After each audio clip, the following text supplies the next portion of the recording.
तो भाई लोगों कैसे हो आप लोग। आई होप कि आप लोग बहुत ही बढ़िया होंगे। भाइयों आज की इस वीडियो में हम लोग बात करने वाले हैं कि क्या आरसीबी की पॉसिबल रिलीज लिस्ट हो सकती है, किन किन खिलाड़ियों को आरसीबी यहां पर मिनी ऑक्शन से पहले रिलीज कर सकती है। आज की इस वीडियो में इसी टॉपिक पे बात करने वाले हैं। लेकिन भाई लोगों उससे पहले दो चीजों के ऊपर मैं कवर करने वाला हूं, वो चीज सबसे पहले फटाफट से कर लेते हैं, देन मैं इसके ऊपर आऊंगा।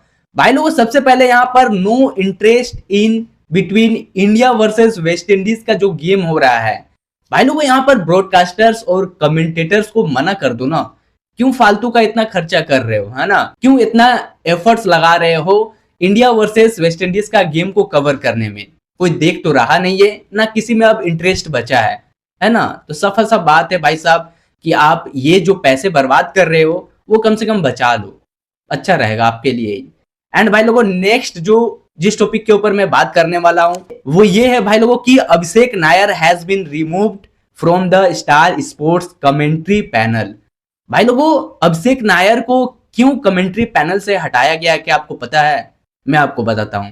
भाई साहब रोहित शर्मा के ओडीआई कैप्टनशिप उनको ना देने के लिए इन्होंने कुछ कहा था उनके ऊपर कि थोड़ा सा टाइम लेना चाहिए था बीसीसीआई को, कि रोहित शर्मा को इतना जल्दी हटा दिया गया कैप्टनशिप से और शुभमन गिल को बहुत ही जल्दी बना दिया गया।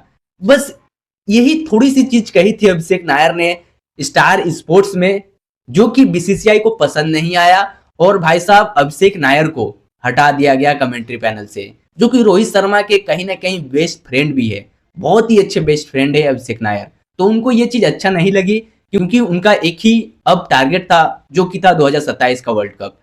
भाई लोगों इसके बारे में आपका क्या कहना है, जरूर से दो शब्द कमेंट में जरूर से कह कर जाना, मेरी दिल से ख्वाहिश है, कहना जरूर।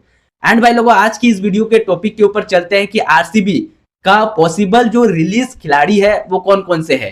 भाई लोगों सबसे पहले टीम शेफर्ड वो खिलाड़ी है जो कि रिलीज हो रहे हैं आईपीएल 2026 मिनी ऑक्शन से पहले।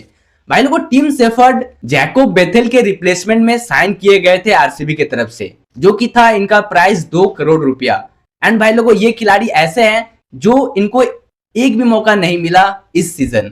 भाई लोगों होपफुली अगले सीजन इनको मौका मिले, क्योंकि आरसीबी इनको रिलीज तो करने जा रही है लेकिन टारगेट आरसीबी का यही रहेगा कि मिनी ऑक्शन में इनको वापस से खरीद लिया जाए, क्योंकि इनको हम लोग जज नहीं कर सकते क्योंकि ये एक भी मैच नहीं खेले हैं, है ना। ये खिलाड़ी बड़ा ही जबरदस्त है भाई साहब। हम लोग एक इसी तरीके का खिलाड़ी को गवा दिए हैं, वो भी न्यूजीलैंड से ही खेलते थे, जिनका नाम था शायद यहाँ पर फिन एलिन। उनको हम लोग गवा दिए हैं, आरसीबी वालों ने गवा दिया है। एंड भाई लोगों जो कि टीम शेफर्ड को गवाना नहीं चाहेगी। 2 करोड़ इनका प्राइस था। एंड भाई लोगों एज अ रिप्लेसमेंट आए थे जैकोब बेथेल के रूप में, जो कि ये अब रिलीज हो रहे हैं। भाई लोगों नेक्स्ट खिलाड़ी जो है वो है यहाँ पर लियम लिविंगस्टन। भाई लोगों देखो लियम लिविंगस्टन को इसी वजह से लाया गया था आरसीबी के टीम में कि भाई साहब हमें ना एक मैक्सवेल जैसा खिलाड़ी मिल जाए जो बड़ा ही जबरदस्त खेलता हो और रिवर्स स्वीप भी खेलता हो, यहाँ पर पुलर लेंथ भी खेलता हो, फुल शॉट खेलता हो, अपरकट खेलता हो, सभी तरीके का शॉट खेलता हो और बड़ा ही जबरदस्त स्ट्राइक रेट के साथ खेलता हो। मतलब आरसीबी वालों का ये थॉट था, ये माइंडसेट था उनका, ये स्ट्रैटेजी था, लेकिन ये स्ट्रैटेजी जो है ना वो चली नहीं। भाई साहब मैक्सवेल से भी गए गुजरे तरीके का गेम खेल दिखाया यहाँ पर लियो लिविंगस्टन ने। शायद यही वजह है कि इनको बेझिझक रिलीज कर रही है आरसीबी। भाई लोगों नेक्स्ट खिलाड़ी जो है वो है भाई लोगों यहाँ पर मनोज भांडंगे। भाई लोगों मनोज भांडंगे ने भी एक भी मैच नहीं खेला, इनको एक भी मौका ही नहीं मिला। खैर सिचुएशन ही वैसा था कि इनको मौका नहीं मिला। एंड भाई लोगों ये आरसीबी की तरफ से 30 लाख रुपए में ऑक्शन में आए थे। एंड भाई लोगों ये 30 लाख रुपए ना अब जो है आरसीबी के पर्स में जा रही है मिनी ऑक्शन के लिए, क्योंकि वहां पर पर्स का बहुत ही जरूरी है आरसीबी को। पर्स के बिना कहाँ कुछ होता है भाई साहब, और बहुत ही इंपॉर्टेंट फैक्टर हो जाता है मिनी ऑक्शन में, खासकर पर्स का, है ना। ज्यादा पैसे होंगे तो आप भाई साहब एक अलग लेवल का स्ट्रैटेजी लगाकर अच्छे अच्छे खिलाड़ियों को चूज कर सकते हो और वो चीज आप फुलफिल कर सकते हो जिस चीज का कमी है टीम में, है ना। भाई लोगों नेक्स्ट खिलाड़ी जो है जो कि रिलीज होने जा रहे हैं और रिपोर्ट्स भी दावा कर रही है, अब तो यहाँ पर रूमर्स बहुत ही हाई लेवल तक फैलते जा रहा है, जो कि है भाई लोगों यहाँ पर नुमान तुषारा।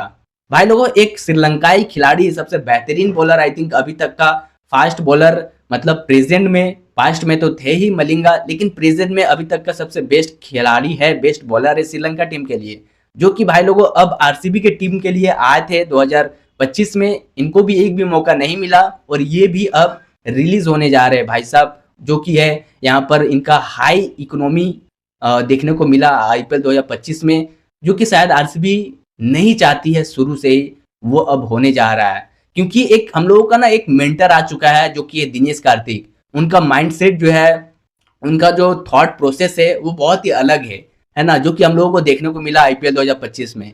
वो 2026 में नहीं चाहेगी कि इस तरीके का बॉलर हाईली इकोनॉमी के साथ बॉलिंग करे और रन्स देते जाए। इनके पास विकेट टेकिंग एबिलिटी नहीं है, ना इनके पास वेरिएशंस है, स्लोअर यॉर्कर करते हैं मलिंगा जैसा, बस वही करते जाते हैं, है ना। तो आरसीबी जरूर से चाहेगी कि इनको रिलीज करे फटाफट से और नए खिलाड़ी को जो स्लोअर बॉल करता हो, वेरिएशंस बड़ा ही खतरनाक हो, जैसे टी नटराजन को भी आरसीबी देख रही है, ट्रेड की बातें चल रही है, तो हो सकता है उनको टारगेट करे आरसीबी इनके जगह पे। भाई लोगों नेक्स्ट खिलाड़ी जो है, जो भाई लोगों यहाँ पर रिलीज हो रही है आरसीबी की तरफ से, वो है भाई लोगों यहाँ पर राशिक दार। भाई लोगों राशिक दार दिल्ली में जब तक थे ना, वो बड़ा ही जबरदस्त बॉलिंग करते थे। खैर इनको मौका भी उतना ही मिलता था, लेकिन भाई साहब आरसीबी में वो चाल नहीं चली। पता नहीं क्यों आरसीबी में आते ही बॉलर्स इतने हाईली इकोनॉमी के साथ बॉलिंग कैसे करते हैं। सेम वही कारण है कि राशिक दार को इसी वजह से रिलीज भी कर रही है। एंड भाई साहब राशिक दार के ऊपर आरसीबी ने 6 करोड़ रुपया बर्बाद कर दिया था। ये भाई साहब कहीं का strategy making, decision making point of view मेरे तरफ से नहीं लगता है, क्योंकि राशिक दार को हम लोग 2 करोड़ के अंदर ले सकते थे कहीं ना कहीं, है ना। भाई लोगों नेक्स्ट खिलाड़ी जो है वो है भाई लोगों यहाँ पर लुंगी सनी एनगिडी। भाई लोगों लुंगी सनी एनगिडी को जाना पड़ा था, वो नहीं खेले थे ज्यादा मैचेस, लेकिन जितने में खेले थे मुझे ऐसा लगता है पर्सनली कि उन्होंने बढ़िया किया है। लेकिन रिपोर्ट्स के हवाले से ये पता चल रही है कि भाई साहब लुंगी सनी एनगिडी को भी यहाँ पर रिलीज कर रही है आरसीबी। और भाई लोगों नेक्स्ट खिलाड़ी जो है वो है भाई लोगों यहाँ पर मयंक अग्रवाल। भाई लोगों मयंक अग्रवाल भी यहाँ पर रिलीज होते हुए हम लोग को दिख रहे हैं, क्योंकि देखो मयंक अग्रवाल का मुझे ऐसा लगता है कि इनको मिनी ऑक्शन में टारगेट जरूर करेगी लेने को, अगर ये रिलीज होंगे तो। क्योंकि देखो रिलीज करना बहुत ही जरूरी है खिलाड़ियों को, क्योंकि तभी तो आपके पास मोटा पर्स आएगा ना। एक मतलब हाथ में आपका पैसा रहेगा कि आप अच्छे अच्छे खिलाड़ियों को ले सकते हो। अगर अनफॉर्चुनेटली उस खिलाड़ियों को नहीं परचेस कर पाओ जिसे आप चाहते हो, तो भाई साहब इन्हीं खिलाड़ियों को वापस से टीम में ले आओ, है ना। मयंक अग्रवाल को टीम में वापस से ला सकती है आरसीबी, मुझे पर्सनल ऐसा लगता है। रिलीज तो कर रही है लेकिन वापस से जरूर ले आएगी। भाई लोगों नेक्स्ट खिलाड़ी जो है वो है भाई लोगों यहाँ पर चिकन डिनर विद 0 किल मुजर बानी। भाई लोगों मुजर बानी को 75 लाख रुपए में साइन किया गया था, जो कि थे लुंगी सनी एनगिडी के जगह पर इनको बुलाया गया था। 75 लाख रुपया भाई साहब आरसीबी के पर्स में आते हुए अब दिख रहा है। भाई लोगों नेक्स्ट खिलाड़ी जिसको आरसीबी टारगेट कर रही है रिलीज करने को, वो है भाई लोगों यहाँ पर सुयाश शर्मा। अब देखो बहुत लोग शॉक हो जाएंगे ये सुनकर कि सुयाश शर्मा को क्यों रिलीज कर रहा है आरसीबी, लेकिन भाई साहब ये सच्चाई है, ये रियलिटी है कि सुयाश शर्मा जो है वो आरसीबी को छोड़ रही है, मतलब आरसीबी रिलीज कर रही है ना। क्योंकि भाई साहब सुयाश शर्मा से जो चाहती थी आरसीबी वो उनको नहीं मिला है। एग्रेशन को छोड़कर, एग्रेसिव होना वो तो चलो ठीक है, सभी कोई को होना चाहिए, लेकिन भाई साहब विकेट टेकिंग एबिलिटी भी होना चाहिए, जो कि थे युजवेंद्र चहल के पास, जो कि था, एंड जो कि हसरंगा के पास था। तो आरसीबी इन दोनों को ही बढ़िया लेग स्पिनर्स, मिस्ट्री स्पिनर्स को छोड़ दी। सबसे बड़ा भूल तो यहीं पर हो गया था, और भाई साहब सुयाश शर्मा को लिया गया था कि उनसे बेहतर करे, लेकिन वैसा कुछ हुआ नहीं, देखने को मिला भी नहीं। एंड भाई साहब जरूर से चाहेगी आरसीबी इनको छोड़कर बढ़िया प्लेयर भाई साहब टीम में लाओ, है ना। क्योंकि सुयाश शर्मा का इकोनॉमी भी ज्यादा है, ना यहाँ पर विकेट टेकिंग एबिलिटी कुछ है, ना यहाँ पर एक बढ़िया परफॉर्मेंस देकर कुछ देखने को मिलता है इनकी तरफ से, मुझे ऐसा लगता है। भाई लोगों हो सकता है कि इनको मिनी ऑक्शन में टारगेट कर लिया जाए, लेकिन इनको रिलीज कर रही है फिलहाल के लिए। भाई लोगों नेक्स्ट खिलाड़ी जो है वो है भाई लोगों यहाँ पर अभिनंदन सिंह और मोहित राठी। 30-30 लाख रुपए में इन दोनों को लिया गया था, और इन दोनों को ही एज अ वाटर बॉय खेलना पड़ा पूरे सीजन, जो कि इन लोगों को रिलीज करने जा रही है आरसीबी, और कोई मतलब भी नहीं बनता है इन दोनों का टीम में, है ना। भाई लोगों नेक्स्ट खिलाड़ी जो है, जो कि 12वें खिलाड़ी है, जो कि 12 ही खिलाड़ी को आरसीबी रिलीज कर रही है, वो है भाई लोगों यहाँ पर जैकोब बेथेल। भाई लोगों जैकोब बेथेल को 2.60 करोड़ रुपया में खरीदा गया था। अब यही जैकोब बेथेल जो है वो रिलीज होते हुए हम लोगों को दिखेंगे। अब देखो जैकोब बेथेल ने तो बढ़िया किया है, इनका कोई गलती नहीं है, मुझे ऐसा लगता है इनका कोई खतीर भी नहीं है, क्योंकि देखो जैकोब बेथेल ने 2 मैच में ओपनिंग करी है जो कि फिल सॉल्ट की जगह उन्होंने किया था और शानदार पारी खेली है उन दोनों मैचों में, है ना। अब पता नहीं क्यों इन्हें रिलीज करना चाहती है आरसीबी, लेकिन ऐसा रिपोर्ट्स दावा कर रही है कि इन्हें भी रिलीज किया जाएगा, है ना। भाई लोगों क्या होता है क्या नहीं वो तो मिनी ऑक्शन से पहले पता चल ही जाएगा। तब तक के लिए यार भाई चर्चाएं तो होती ही रहेंगी। आपको कैसा लगा ये वीडियो और क्या इनमें से किसी खिलाड़ी को रिटेन करेगी या फिर इन्हीं सब खिलाड़ियों को रिलीज कर रही है? जो भी आपका ख्याल है भाई साहब वो कमेंट करके बता दो और आपका ओपिनियन, मुझे इंतजार रहता है कि आपका ओपिनियन किस तरीके का है ना।